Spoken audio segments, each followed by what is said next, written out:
Nous partons cette fois en Amérique du Sud, à la découverte des trains d'Argentine et du Pérou. Avec plus de 3700 km du nord au sud et 1400 km d'ouest en est, l'Argentine est le deuxième pays d'Amérique du Sud pour sa superficie, derrière le Brésil. Environ 5 fois la France tout de même, pour une population de seulement 42 millions d'habitants.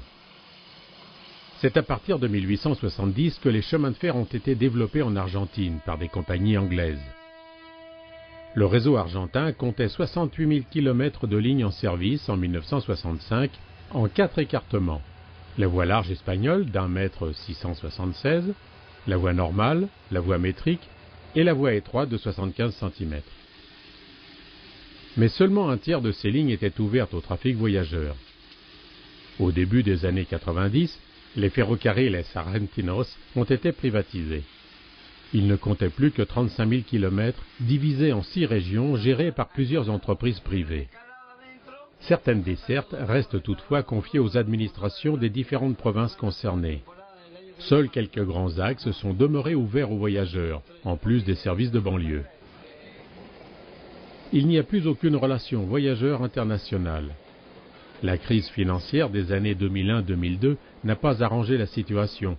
Et ces dernières années, le mauvais entretien des infrastructures et du matériel a causé de nombreux accidents.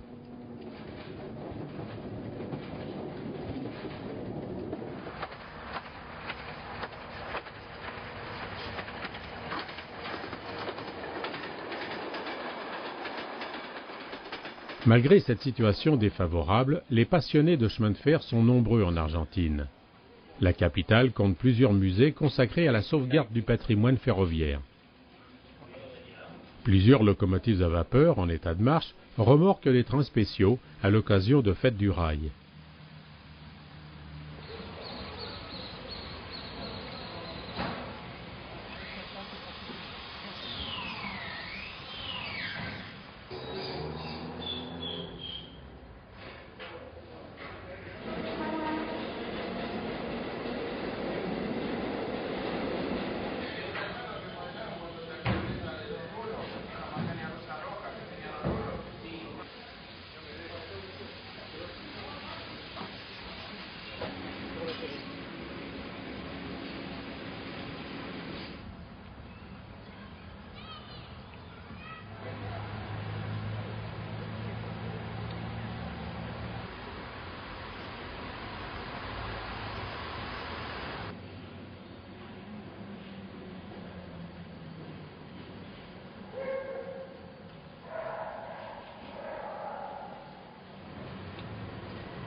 Parmi les vieilles gloires du passé, exposées au musée d'Escalada, voici un profil bien connu des amateurs français.